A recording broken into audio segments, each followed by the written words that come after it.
고맙습니다. 오늘 남성교 헌신 예배로 또 뒤에서 보니까 든든합니다. 마음이. 준비하는 모든 과정들 여러분들 하나님께서 아실 것입니다. 고맙습니다. 오늘 주의하여 사고하라 라는 말씀의 제목으로 이 한 시간 또 귀한 은혜 나누기를 원합니다. 33절로 35절. 그러자 저의 삶이 듣고 난도질 당하더니 사도 삶을 없애기로 작정하더라. 그러자 백성 모두에게 존경받는 율법 선생 가말리엘이라는 이름으로 바리새인이 공회 안에서 일어서서 사도 삶을 잠깐 밖에 나가도록 명하고 그의 삶을 향하여 말하되 이스라엘 장정 삶이여 이 사람에 접촉하여 무엇을 행동하려고 의도하는지 너의 자신 삶에게 주의하라 그랬어요. 개역 성경에서는 크게 노하여 이렇게 했어요. 공회에 있는 자들이 사도의 삶을 향하여 크게 노하여 이 단어가 디아프리오라는 단어입니다. 디아라고 하는 단어는 관통하는 것이죠. 통하여. 프리조라고 하는 단어는 톱질하다라는 뜻이에요.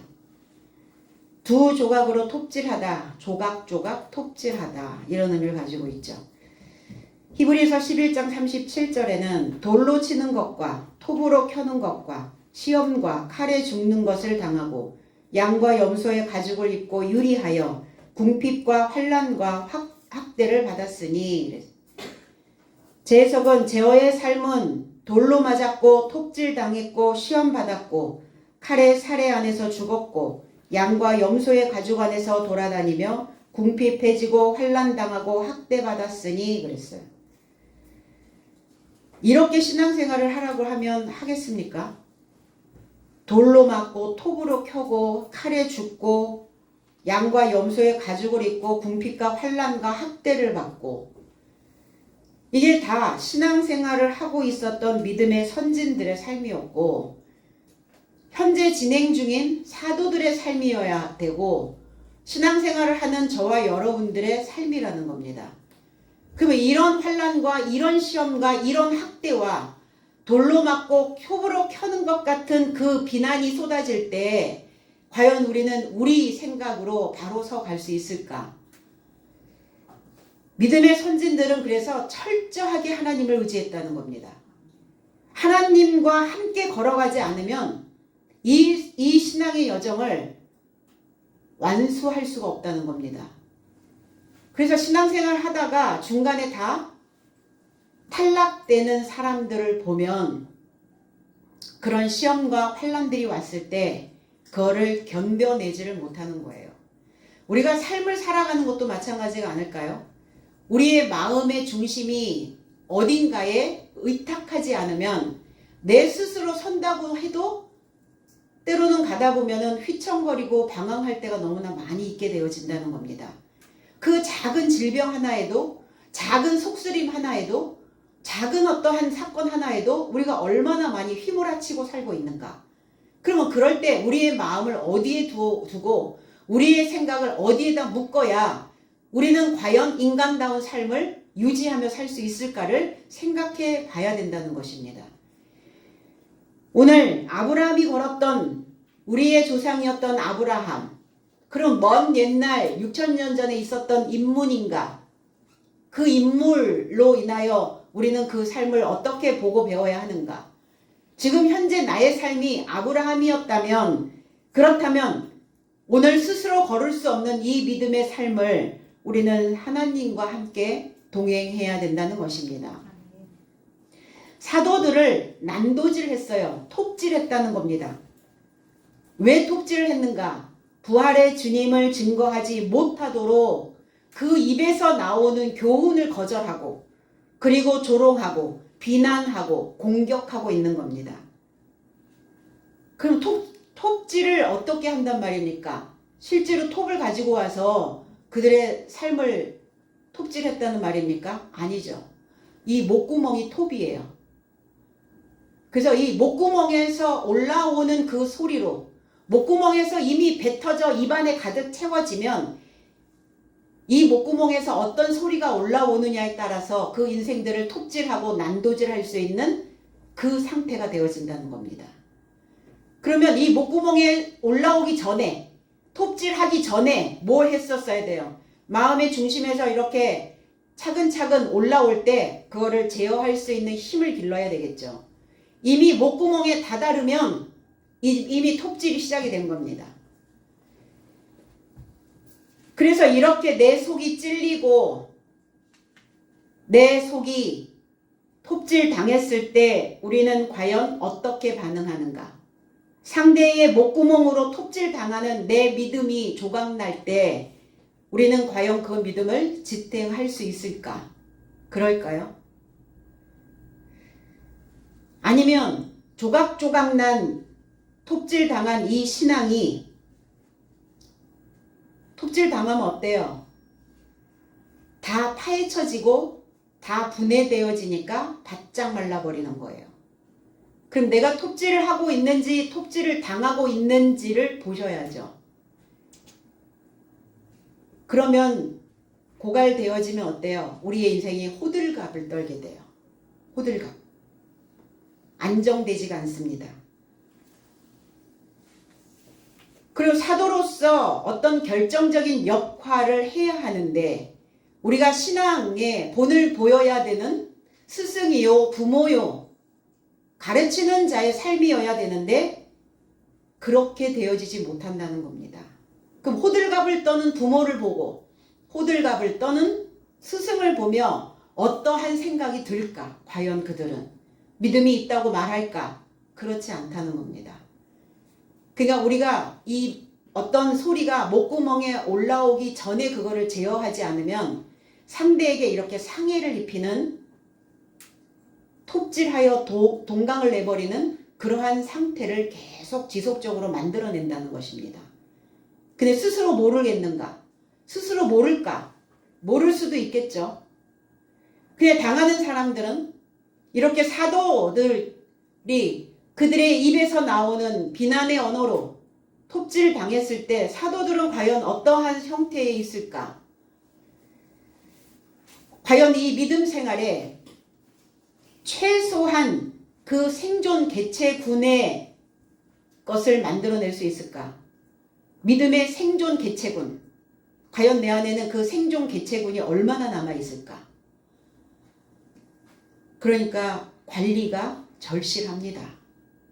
사람들의 관리. 자, 하나님을 알지 못하는 하나님 밖에 있는 이방인들은 둘째치고 하나님을 안다고 하는 우리는 진짜 관리를 철저히 하셔야 된다는 것입니다.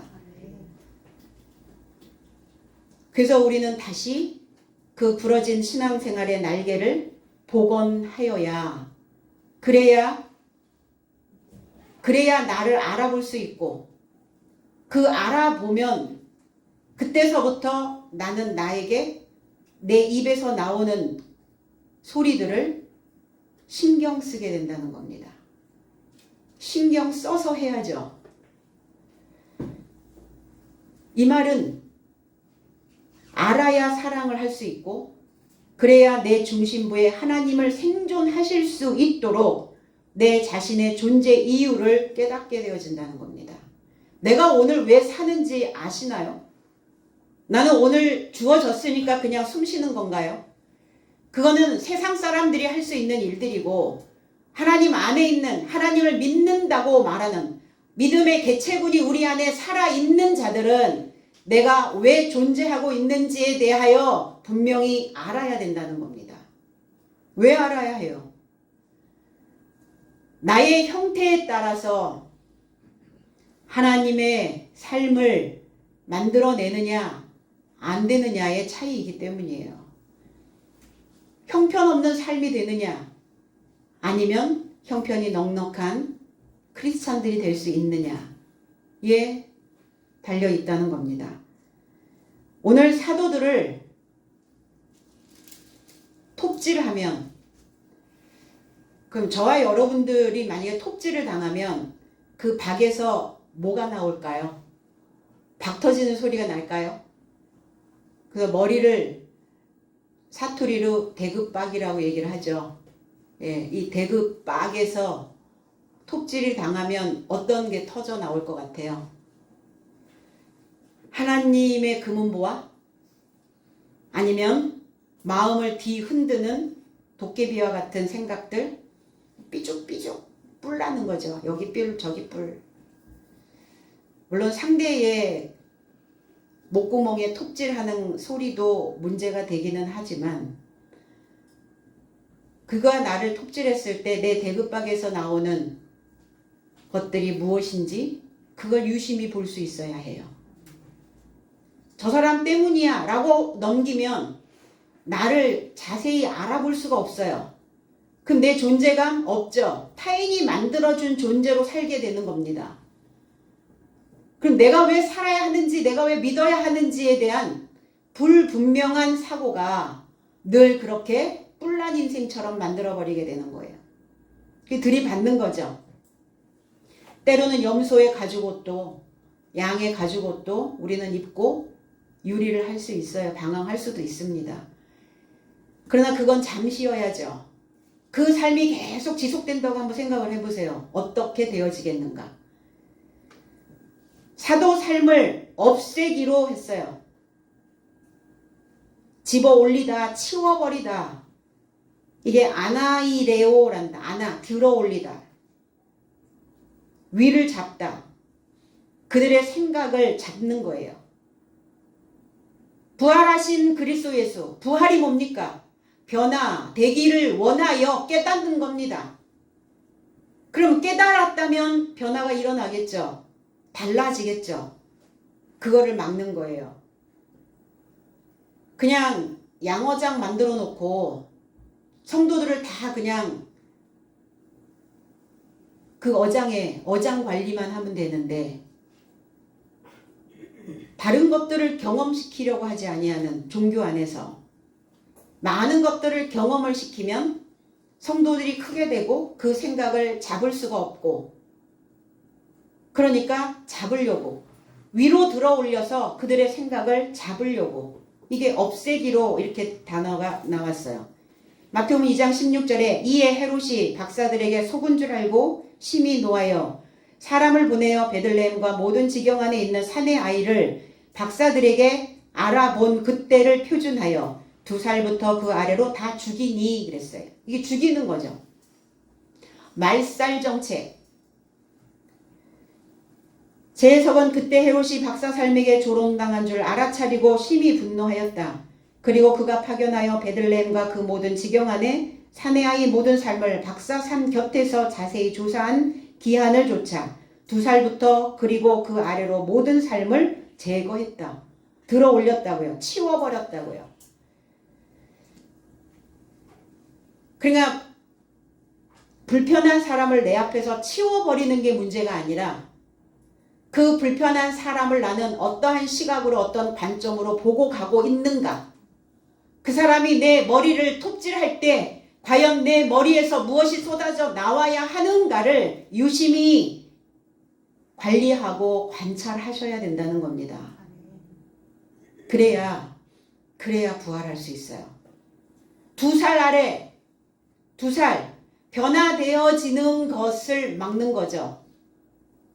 내 껍질을 벗는 것을 없애버리기로 껍질을 벗지 못하도록 그냥 그 가죽옷 입혀놓은 거 벗겨지지 않도록 벗겨지지 않는 옷을 종교 안에서는 원하고 있는 겁니다. 새로운 옷으로 탈바꿈하는 것을 원치 않아요. 그러니까 변경될 사내 아이, 변화될 사내 아이, 껍질을 벗어야 되는 사내 아이를 들어 올렸다고요. 없애기로 작정했다고요. 그런 혹여 저와 여러분들의 생각 속에서 내가 변화되어져야 되는, 변경해야 되는 이러한 생각들을 혹시 치워버리고 있지는 않는지, 그 사람의 삶을 그 패턴들을 계속 보면 수년째 보고 와도 똑같은 패턴이 돌아가요. 말투하며 억양하며 음색하며 표현하는 표현력하며. 왜 그럴까요? 내 안에서 탈바꿈하고자 하는 그 산의 아이를 없애고 있는 겁니다. 그 헤롯이 누구겠어요? 헤롯이 나죠. 헤롯이 나의 생각 안에 있다는 겁니다. 변화되어지는 것을 왜 찾고 가로막고 있는가? 내가 탈탈 털어서 껍질을 벗어야 되는데 왜 껍질을 못 벗고 있는가? 헤롯의 명령 때문에 그래요. 그 왕에게 지배당하고 있기 때문입니다. 2000년 전에는 헤롯이 지배를 했죠. 그래서 그 관속들이 다 2살 아래의 남아들을, 산의 아이를 다 죽였어요. 아이, 파이스라는 단어예요. 파이스. 놀다라는 단어입니다. 놀다. 놀고 있는 자. 그럼 어디서 노느냐가 중요하죠. 사람은 잘 놀아야 합니다. 그럼 어디서 노느냐? 헤롯 안에서 노느냐? 그러면 헤롯의 지배를 받을 것이고, 사도의 삶 안에서 놀면 사도들의 통치를 받게 될 것이고, 그리스도 안에서 놀면, 하나님 안에서 놀면 우리는 하나님의 통치를, 그리스도의 통치를 받게 될 것입니다. 어떻게 놀아야 되느냐? 껍질을 벗고 놀아야죠. 그래서 주님은 껍질을 벗고 놀게 하시려고 키즈를 하신 거예요. 키즈를 하면 어떻게 돼요? 껍질을 벗죠. 가라지들은 다 날아가죠. 껍질을 벗은 자들은 키 안으로 들어옵니다. 껍질을 벗지 못한, 알곡이 되지 못한 자들은 다 바깥으로 밀려나요. 그럼 어디서 놀아야 되겠어요? 하나님의 창고 안에서 놀아야죠. 그럼 하나님의 창고가 어디에 있느냐? 나의 중심이 되어져야 된다는 거예요. 내 머리의 중추, 가장 높은 고등 지식을 가지고 있는, 생각해낼 수 있는 새로운 신피질, 그 머리 안에 거기에서 놀아야 해요. 그럼 거기에는 알곡된 지식들이 담겨져 있거든요. 내 모습을 볼 수 있는 반짝반짝 빛이 나는 그 알곡들이 거기에 들어가 있어요. 그럼 가라지의 인생은 절대로 자기 자신을 못 봅니다. 탓하기 바빠요. 변명하기 바쁩니다. 그 엉뚱한 데서 놀고 있는 거죠. 하나님의 창고가 된 내 중심 안에서 놀아야, 그래야 이 세상을 살아가는 소망의 불이 켜져요. 얼마나 우리가 으쌰으쌰 맨날 하게 됩니까? 살다 보면 푹 꺼지는 날도 있고, 어둠이 올 때도 있고, 그늘질 때도 있고, 마음이 심란해서, 우울해서 힘들어지는 시간들이 오게 됩니다. 그런데 극단적으로 가지는 말아야지요. 그렇죠. 최악으로 가버리면, 말단으로 가버리면 힘들어져요. 거기서 거슬러 올라오려면. 그러니까 차선책으로 가실 수 있어야죠.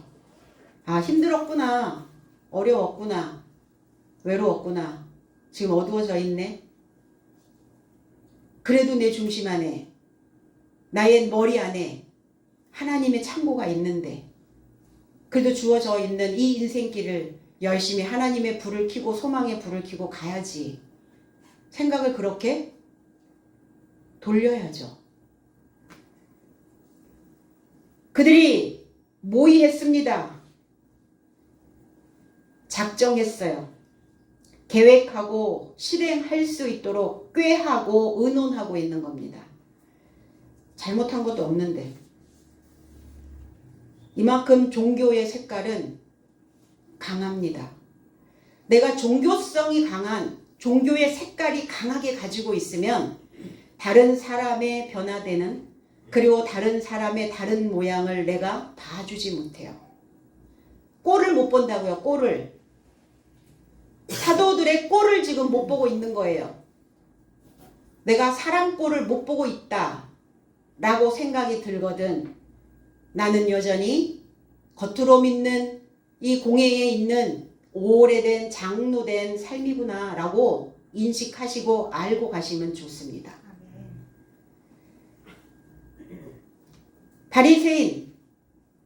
바리새인 중에 존경받는 가말리엘이 나오네요. 사도 바울의 선생이기도 했죠. 초등학교 선생님. 바리새인, 화리사이오스라는 단어예요. 유대교의 한 종파이기도 하죠. 상당히 배타적인 신앙을 가지고 있습니다. 다 배타적 신앙. 자기의 눈높이에, 자기의 틀에 들어오지 않으면 다 틀렸다라고 말하는 배타적 신앙생활. 이 단어가 히브리어로 넘어가면 파라시라는 단어예요. 흩다, 흩어버리다, 내뱉다, 상처를 입히다, 쏘다. 이 단어에서 승마자라는 의미도 가지고 있고 기수, 마병. 바리새인이 왜 마병이라는 단어를 만들어냈을까? 왜 말을 타고 있는 사람이라는 단어를, 기수라는 단어를 왜 바리새인이라는 단어에서 표현이 되었을까? 뱉어내는 거예요. 흩어버리는 거예요. 그 사람의 생각을, 그리고 상대의 생각을 쫙 흩어버리게 만드는, 톱질하고 있는 사람이죠. 조각조각 내서 가루내고 분쇄시키고 있는. 스스로에게도 생각이 하나의 마음으로 딱 자리 잡지 않으면, 하나님의 마음으로 내가 그 기둥을 내 안에 세워놓지 않으면 그런 마음이 늘 흩어지고 분산돼서 똑같은 패턴이 반복되어져 버려요. 내 입에서 나오는 언어도 반복된 언어를 쓰고 있는 것을 알게 될 겁니다. 그래서 뭐라고 얘기해요, 사람들은? 또 때가 됐구나, 이렇게 얘기해요. 또 이제 병이 도졌구나. 그건 뭐예요? 반복하고 있다는 거예요. 말을 타고 달리는 이 언어, 말을 타고 달리는 이 말이 얼마나 빨리 내뱉어지겠는가? 못 참죠. 못 참고 그냥 말 위에다가 말을 실어서, 달리는 말에다가 내 언어를 실어서 그냥 쏘아버리는 거예요. 이게 바리새인이라고요. 이 자들이 바리새인. 그러니까 못 참는 거예요.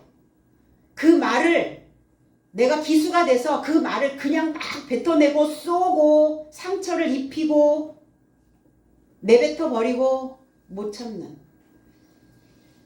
상대가 어떤 의도로 저렇게 이야기를 하는지 봐주지 않는 거죠. 사도들이 과연 그리스도를, 왜 부활의 주님을 끊임없이 저렇게 옥에 갇히고 톱으로 켜지고 돌로 맞고 환난과 핍박을 받고 끊임없이 이런 고문을 당하면서 왜, 무엇 때문에 저럴까를 알아보려고 하질 않는 거예요. 이유가 있겠지라고 들여다보지 않는 거죠.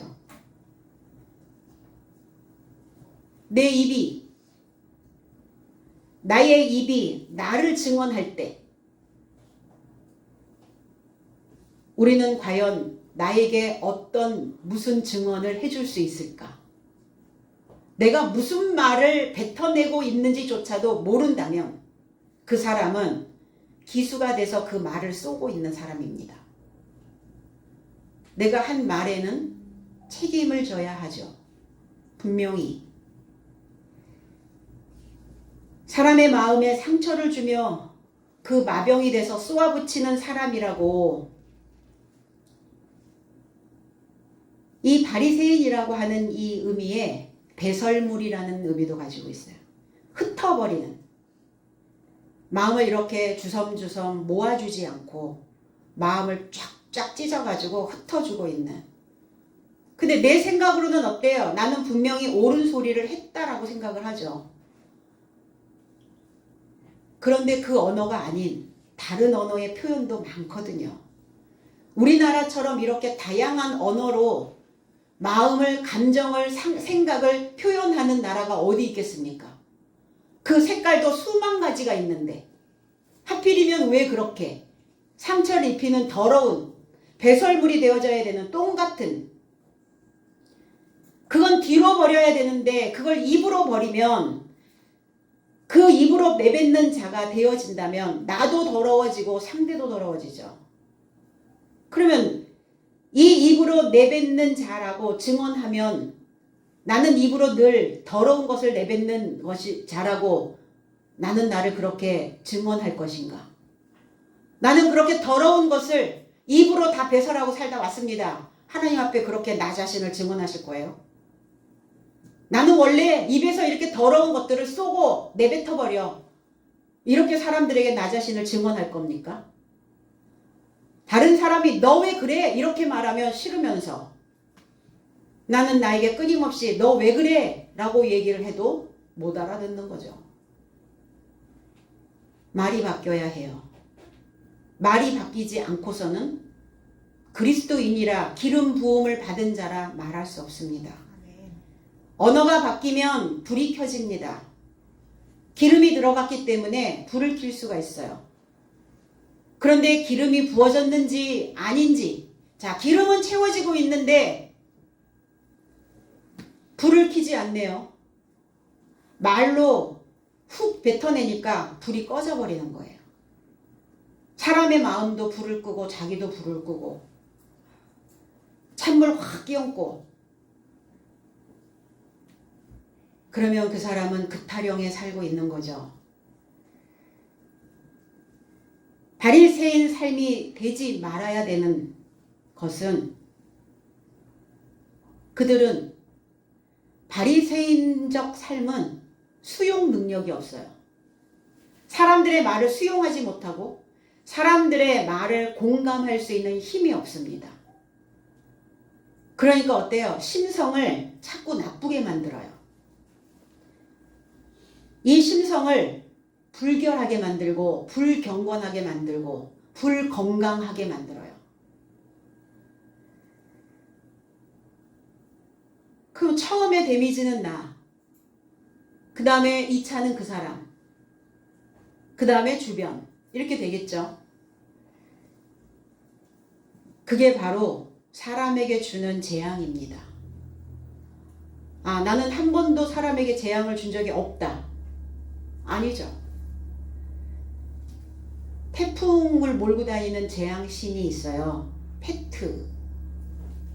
뭐 우리는 팩트 그러는데 사실적인 거. 사실은 사실이죠.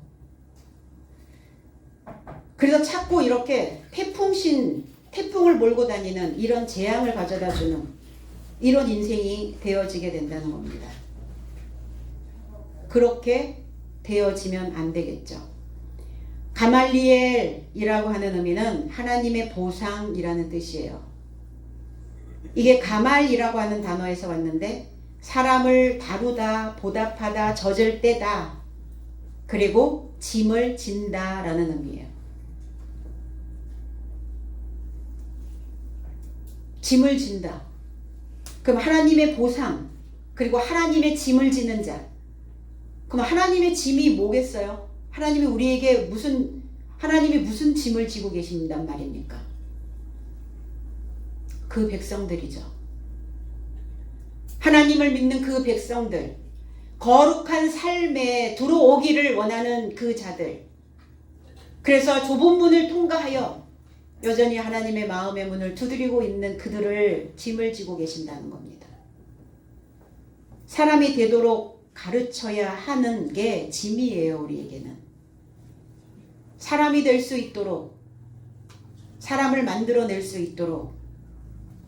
그래서 내가 사람이 되도록 스스로 내가 사람이 되어야 하는 그 짐을 우리도 져야 된다는 겁니다. 내 자신을 하나님의 가르침 속에 쌓아서 떠매고 지탱해서 살아내야, 그래야 우리는 그 짐을 감당하게 되는 거예요. 하나님의 사람이 될 수 있도록, 내가 하나님의 사람이 되어지게 하려면 어떻게 해야 돼요? 나를 잘 길들여야 되겠죠. 내가 나의 말을 잘 듣도록 잘 다루어야 되겠죠. 그래서 가말리엘, 사람을 다루다 이런 뜻이에요. 사람이 나를 잘 다루는 것이 하나님께 보답하는 것이라고요. 나를 잘 다루는 것이 하나님의 짐인 나를 내가 짊어지고 떠매고 가고 있는 자라는 겁니다. 마음의 무게가 얼마나 될까요? 삶의 무게가 얼마나 무겁습니까? 잘 지탱하고 계시는 거죠. 나무 가지는 그 열매가 익을 때까지 짐을 지고 있는 거예요. 그 나무 가지가 그 열매가 무겁다 하여 다 떨궈버리면 아무것도 어떤 수확도 그 인생에서 해낼 수가 없어요. 우리는 쉬운 일, 편안한 일, 내가 하고자 하는 익숙한 일, 우린 그것만을 원하죠. 그건 감당하는 게 아니에요. 뭔가 조금 버거웃기는 해. 뭐가 감당하는 게 조금 힘들어. 남성교원 신예배 준비하시면서 어떠셨어요? 회장님, 총무님, 또 회원님들 어떠셨어요? 좀 무겁죠? 뭔가 해내야 되고, 그래서 찬양 연습도 열심히 하시고, 뭔가 준비하시고, 이것저것 여러 가지 마음을, 에너지를 안 쓰던 것을 막 에너지를 쓰게 되잖아요. 이런 게 다예요. 이런 시간들이 다 뭡니까? 지탱하고 감당하고 있었던 자들의 모습이라는 겁니다. 감당이 안 되고 지탱이 안 되면 어떨까요? 가지치기 하겠죠. 외면하겠죠. 그래서 이렇게 익을 때까지 버텨내야 된다는 겁니다. 민수기 17장 8절에 이튿날 모세가 증거의 장막에 들어가 본즉 레위 집을 인하여 낸 아론의 지팡이에 우미 돋고 순이 나고 꽃이 피어서 살구 열매가 열렸더라. 바로 이 열린 것이 바로 가마일이란 단어예요. 보답하고 있는 겁니다. 보상하고 있는 거예요. 이튿날, 내일이에요. 아하르라는 단어, 모골라트라는 단어예요. 그러면 이튿날이 되려면 어떻게 해야 돼요? 거기 머물러 있어야죠. 오늘 여기에 머물러 있어야죠. 하나님 말씀 안에 머물러 있는 자들이 바로 이튿날입니다. 머물러 있는 자들만이, 거기 머물러 있는 자들만이 열매를 맺게 만듭니다. 헌신할 수 있어요. 봉사할 수 있습니다. 청지기로서 그 사명을 감당하는 겁니다. 그 증거하고 있는 증거의 장막 안에 증거 장막, 증인이 되어진 그 장막에 내가 증인이 되어져 있어야 내가 하나님의 장막이 되어질 수 있습니다. 내가 나를 증언할 때 내가 하나님의 말씀을 내 입에 머금고 있는 자여야만이 증언할 수 있어요. 나 자신을. 그 자를 나는 증인이라고 말합니다. 그 증인이 거하여야 되는 장막, 빛나고 있는 장막, 그 장막은 분명하게 선명하게 보이는 집입니다. 저와 여러분들의 일거수일투족이 분명하게 선명하게 보인다는 거예요. 왜? 장막이기 때문에, 하나님의 집이기 때문에. 그것을 본즉 눈으로 보는 것도 보지만 마음으로 보는 거예요. 생각으로, 사고로 보는 겁니다. 나 자신을 알아보는 거예요. 나를 알아보고 보니까 레위 집에, 레위 달라붙어 있는 자죠. 붙어 있는 자입니다. 레위. 그래서 우리는 레위부터 시작되는 거예요. 레위 지파로부터, 레위 제사장으로부터 출발이에요. 붙어 있어야 해요. 달라붙어 있어야 됩니다. 붙어 있어야, 그래야 머물러 있게 되고, 머물러 있어야 열매를 맺히게 됩니다. 아론의 지팡이, 아론이라고 하는 의미는 높게 되기를 바라다. 고상이라는 단어인데 이 상자가 바라다, 바라건대 상자예요. 오히려 상이라고도 하기는 하는데 바라건대 상. 높게 되기를 바라다. 이게 아론이에요. 그 높게 되기를 바라는 그 지팡이에 지팡이, 마태, 종족입니다. 종족. 높게 되기를 바라는 종족에게, 그 종족의 삶에게, 통치를 하기 위한 그 지지대를 가지고 있는 그 종족에게 움이 돋았네요. 날개를 피는 겁니다. 움츠리고 있는 게 아니에요. 소극적인 대처가 아닙니다. 열등감이 아니에요. 자격지심이 아닙니다. 이제 내 삶에서 날개를 피고 비상을 하는 거예요. 튀어나오는 겁니다. 내 생각이 튀어 올라와야죠. 티핑. 이게 움이 돋고 순이 나고 입혀지는 거예요. 튀어 올라온 날개를 핀 그 옷이 입혀지는 겁니다. 이거를 움이 돋고 순이 났다 이렇게 표현하는 거예요. 그리고 꽃이 피어서, 꽃은 어디에서 피죠? 꽃이 필 때 땅으로 들어가나요? 위로 올라오나요? 위로 올라오죠. 꽃은 공중에서 핍니다. 올라오는 거예요. 높게 되기를 바라는 그 종족이 이제 그 옷을 입고 그리고 공중에서 내 자신을 드러내 보이는 거예요. 그리고 인생이 머리를 하늘로 향하여 있기 때문에 인생을 꽃이라고 말합니다. 내가 태어난 달, 그 달의 꽃 말들이 또 다 있죠. 탄생석, 다 이런 것들이. 내가 좋아하는 꽃. 그래서 가장 아름다운 꽃이 인꽃이라고, 사람꽃이라고.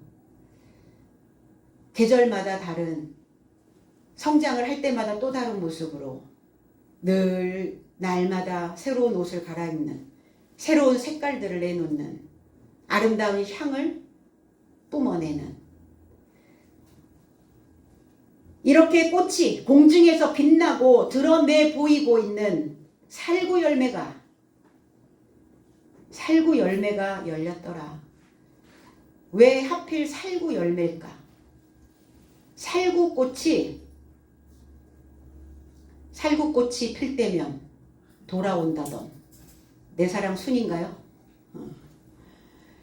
살구꽃이 꽃 중에 가장 일찍 피는 꽃이랍니다. 그리고 이 살구꽃이 꽃을 피우려고 잠을 자지 않는데요. 밤새 밤을 새운다고요.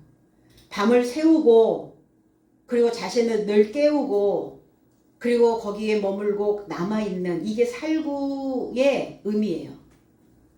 항상 밤을 새우는, 자신을 깨우는, 그리고 잠을 자지 않는, 그리고 일찍 일어나는, 일찍 꽃을 피우는, 이게 살구. 이게 열렸더라. 이게 가말입니다. 그걸로 보답하는 거예요. 일찍 나 자신을 깨우는, 우리의 육체는 밤을 새우면 피곤하죠. 그런데 우리의 의식은, 우리의 중심은, 내 생각은 항상 나를 깨우는, 잠을 자지 않는 그 인생이어야 된다는 겁니다. 바로 오늘 하나님께 이 남아있는 이 삶이, 남겨져 있는, 그리고 나를 깨워내는 자들이 보답하는 거예요. 바로 이 보답하는 것을 헌신이라고 말합니다. 내가 하나님 이만큼 컸습니다.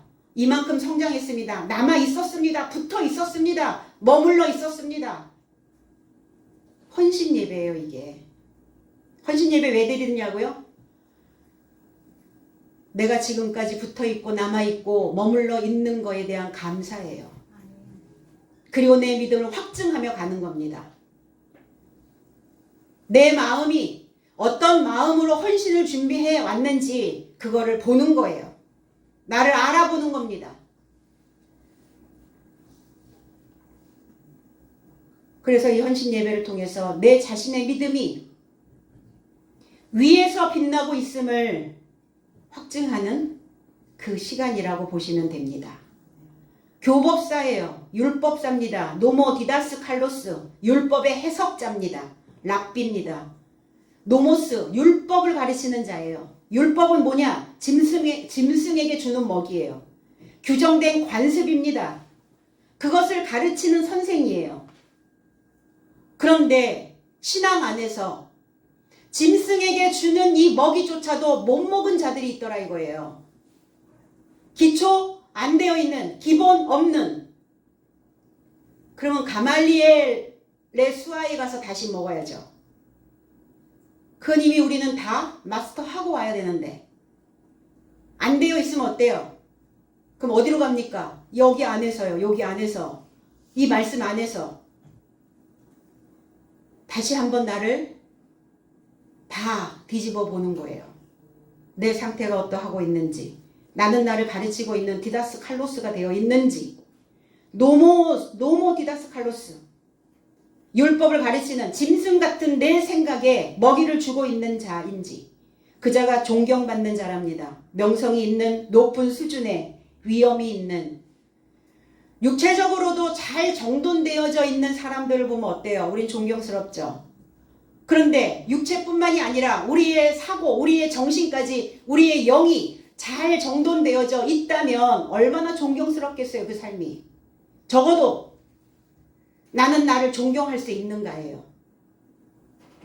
나는 나를 얼만큼 값진 인생으로 만들어 놓고 있는가. 이 존경이라고 하는 게 뭡니까? 값이에요, 값. 얼마만큼의 값을 나한테 매기고 있는가. 내 스스로 값어치가 있다라고 나는 생각하고 있는가. 값어치가 없다라고 생각하니까 뱉어내는 거예요. 말을 타고 달리면서 말을 쏟아내고 있는 거예요. 베드로전서 3장 7절에 남편된 자들아 이와 같이 지식을 따라 너희 아내와 동거하고 저는 더 연약한 그릇이요 또 생명의 은혜를 유업으로 함께 받을 자로 알아. 귀히 여기라. 존경하라. 이는 너희 기도가 막히지 아니하게 하려 함이라 그랬어요. 제 해석은 남편된 삶이여 이와 같이 지식을 따라 동거하며 연약한 그릇 같은 아내된 자에게 존귀함을 할당하라. 또한 생명의 은혜의 공동 상속의 삶같이 할당하고 넘어지지 않음에 이루고자 너의 삶의 기도를 할당하라. 남편된 자들이 누굽니까? 지도자입니다. 제사장입니다. 왕입니다. 저와 여러분들에게 주어진 삶이에요. 장성한 자의 삶이죠. 이 남편된 삶은 지식을 따라 그 아내와 동거하라고요. 하나님의 지식을 따라 그 성도들과 함께 그리고 내 안에 성장되어져야 되는 내 속성과 함께 동거하며 그랬어요. 우리의 속성은 어때요? 연약한 그릇 같은 아내와 같은 자들입니다. 먹어야 되는 자, 기부를 받아야 되는 자, 뭔가 지지대가 필요한 내 속이 그렇단 말이에요. 바깥의 아내도 아내지만 내 속에 있는 아내. 지식을 따라 동거하라고요. 그리고 내 속에 있는 그 속사람에게 존귀함을 할당해 주라고요. 존귀함 할당하고 계시나요? 나는 금수저가 아니니까 그냥 살던 대로 생각하는 대로 그냥 그렇게 살다 갈 수는 없잖아요. 왜? 우리가 이 말씀을 접하고 이렇게 살기를 하나님께 높은 삶을 살기를 우리는 작정하고 왔으니까. 또한 살아있는 영의 은혜의 공동상속자 삶같이 활당하라고요. 유업으로 함께 받을 자, 이게 공동상속인이라는 뜻이에요. 공동상속인. 그럼 저의 겉사람과 저의 속사람이 공동상속인이라고요. 겉과 속을 항상 강건하게, 겉과 속을 항상 같게, 겉과 속이 항상 형편이 넉넉해지게. 공동상속을 하지 못하니까 겉으로는 부한 것 같은데 속은 빈약하네요.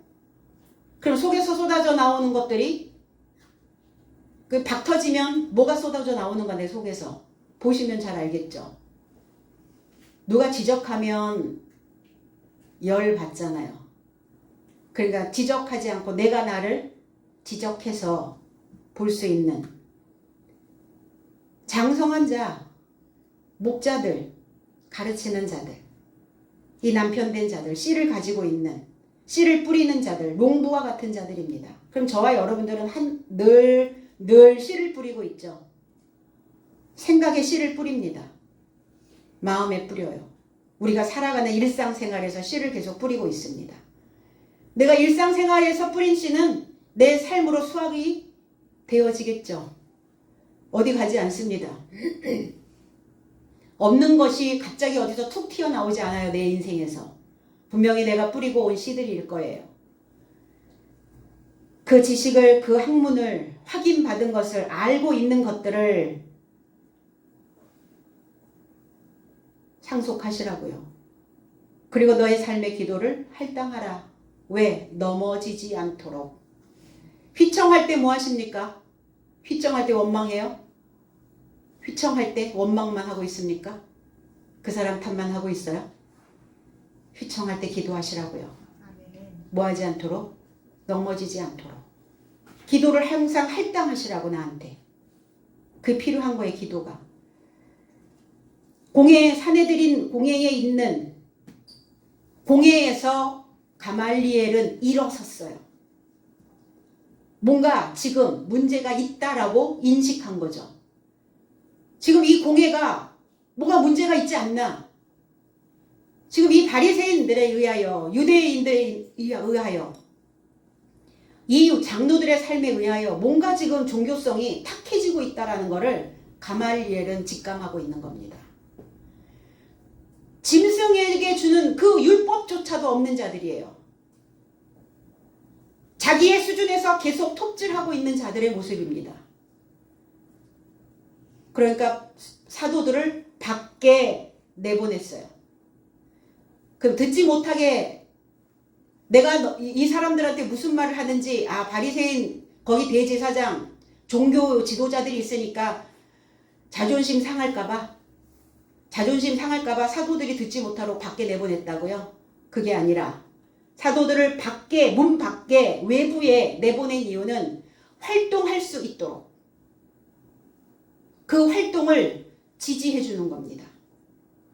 밖에 나가야 되잖아요. 활동하려면, 움직이려면 우리의 생각 밖으로 나오셔야죠. 내 생각에 틀어박혀 있어서는 어떤 활동도 할 수가 없어요. 어떤 것도 만들어낼 수가 없어요. 시작할 수가 없단 말이에요. 새로운 일을. 그러니까 좀 밖에 나가. 좀 밖에도 좀 나가고 그러죠, 우리. 집안에만 있지 말고 밖에 좀 나가고 뭔가 활동도 하고 그 얘기 하잖아요. 그 사도들을 지금 활동할 수 있도록 뭔가 또 새로운 것들을 시작할 수 있도록 지지하고 있는 거예요. 말합니다. 가말리엘은 침묵을 깨트리며 연설합니다. 그리고 생각해 보라고 조직적으로 던져놓고 있는 거예요. 논리적으로 던지고 있는 겁니다. 오랜 세월 묵혀놓고 있는 그 공회에 새로운 바람을 지금 일으키고 있는 거예요. 길들여지지 않은 바리새인, 겉으로 믿는 유대인들, 그리고 뭔가 자유롭게 모험을 감행하지도 못하게 가로막는, 이게 아주 잘못된 생각이라는 것을 이야기하고 있는 거죠. 그럼 다 너희 틀에 들어와야 되느냐? 오래되고 낡은 그 틀에 계속 틀어박혀 있을 것이냐? 밖에 안 나갈 거냐? 활동 안 할 거냐? 새로운 일 시작 안 해볼 거냐? 그러면 썩는다, 종교는. 새로운 것들이 들어와야 되지 않겠냐? 신앙생활을 하고 있는 내 자신이 나한테 아무 기대를 하지 않고 있다면 우리의 미래는 허무맹랑한 허상뿐입니다. 내가 신앙생활을 통해서, 믿음생활을 통해서 내가 나 자신을 무엇을, 나의 활동을 어떻게 기대하고 있는가, 나는 아무 기대도 없다. 신앙생활 신앙이고 교회생활 교회생활이고 내 일상생활 일상생활이다? 그건 아니죠. 그래서 그걸 깨트리는 거예요, 지금. 내가 어디에 있고 무엇을 해야 하는지 여기에 있는 나 자신에게 지금 말하고 있는 겁니다. 올바른 무게 중심으로 그 자신의 삶이, 저와 여러분들의 삶이, 그리고 이 말씀을 듣고 있는 바리새인 서기관들이, 대제사장들이, 왕들이, 종교 지도자들이 하나의 가르침으로 변해 있어야 된다고. 저와 여러분들이 하나님을 믿는 이유는 나의 이 하나의 삶이 가르침으로 변화되어지려고요. 그리고 이스라엘 장정 삶아, 장정 이스라엘 삶들아, 장정이라고 말합니다. 너희들이 장정이 되어서, 그 사람들이 장정이 되어서가 아니라 장정이 되어져야 되는 이스라엘들아. 너희들이 다 이스라엘 아니냐? 너희들이 장정이 되어져야 되는 자들 아니냐? 이 사도들에게 접촉하여, 이 사도들에 대하여, 이 사도들과 연결되어져서 너희들이 어떻게 행하려고 하는 것이냐? 너희들은 어떤 의도를 가지고 있는 것이냐? 어떤 의도를 가지고 있는지 조심하라가 아니라 주의하라. 프레세코. 주의하라. 주의한다는 건 뭡니까? 생각이 또 올라올 때마다 그 생각을 주의하여 깊은 사고를 해서 심사숙고하여 그 옆에 붙잡아 놓으라는 겁니다. 마태복음 6장 1절에 사람에게 보이려고 그들 앞에서 너희 의를 행치 않도록 주의하라. 그렇지 아니하면 하늘에 계신 너희 아버지께 상을 얻지 못하느니라. 제 해석은 내 자비로운 삶을 저 삶에게 주목받으려고 인간 삶 앞에서 행치 않도록 주의하라. 그렇지 않으면 하늘 삶 안에 계신 너희 아버지 곁에서 삭슬 갖지 못한다 그랬어요. 나는 의롭고 사도의 삶은 불의하다 생각하니까 치워버리자. 사람을 비방하고 없이 하고 내 입을 주의하지 않고. 그러니까 주의하지 않는 사람들은 왜 주의하지 않느냐? 나는 옳고 너는 틀렸어. 이렇게 말하는 거죠. 이렇게 말하는 것도 주의해야 된다. 오늘 사도들을 행동할 수 있도록, 움직일 수 있도록, 또 시도할 수 있도록 바깥으로 내보내고 바리새인을 향하여, 공회에 있는 원로들을 향하여 주의하라. 너만 옳다라고 말하지 마라. 아버지께 받은 그 삭이 뭡니까? 나사렛 그리스도 예수의 이름입니다. 그 기름 부음이에요. 그래서 내 속에서 떠다니고 있는 그 생각 하나하나들을 다 구조해내는 겁니다. 예수 그리스도의 이름이 아니고서는, 그 이름과 연결되어지지 아니하고서는 주의하여 볼 수가 없다는 거예요. 그러니까 내 생각 하나하나를 다 주의하여 보고, 나는 지금까지 내가 얼만큼 문을 열고 문을 닫고 있는지를 주의하여 살피라는 거예요. 문을 열고 문을 닫는 것을 나는 지금 배우고 있는지, 대수롭지 않게 다루고는, 대수롭지 않게 생각하고 있는 이 악이 내 안에 얼마나 많은지 주의하여 보라. 나는 오늘 몇 번이나 나의 문고리를 잡고 열고 빠져나오고 문을 닫고 신경 쓰지 말아야 하는 것을, 그러면 문을 닫아야죠. 내 생각에서 나오려면 문을 열어야죠. 그럼 나는 얼마나 지금 문고리를 붙잡고 있는지 주의하여 보라는 거예요. 오늘 우리는 가말리엘이어야 합니다. 그래서 받은 은혜에 보답하고 또 스스로 내 자신에게 젖을 떼는 이날, 젖을 떼야 가말리엘에게서 먹는 그 율법을 다 먹게 되어집니다. 오늘 젖을 뗀 남성교회 헌신 예배가 있는 이날, 오늘 이 헌신으로 우리 모두가 다 하나님을 영화롭게 하는 그러한 삶이, 그 사도의 삶이 되어지시기를 나사렛 예수 그리스도의 이름 안에서 축복드립니다. 기도하겠습니다.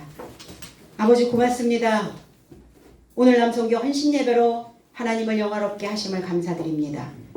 오늘 여기 남겨져 있는 자들, 여기에 머물러 있는, 붙어 있는 이들의 삶을 주님께서 기억하여 주시고 그들의 생각 하나하나를 주의하여 주의 깊게 감찰하여 주시고 그들이 행동할 수 있도록, 새로운 일을 시도할 수 있도록 주님께서 힘을 더하여 주시옵소서. 그래서 이 시온성 교회의 진정한 일꾼으로, 청지기로 사명을 감당하게 하시고 세워져 있는 이 기둥들을 인하여 하나님의 교회가 하나님의 장막이 거룩한 삶으로 빛날 수 있도록 주님께서 늘 이끌어 주시옵소서. 감사드리며 예수 그리스도의 이름으로 기도하옵나이다. 아멘.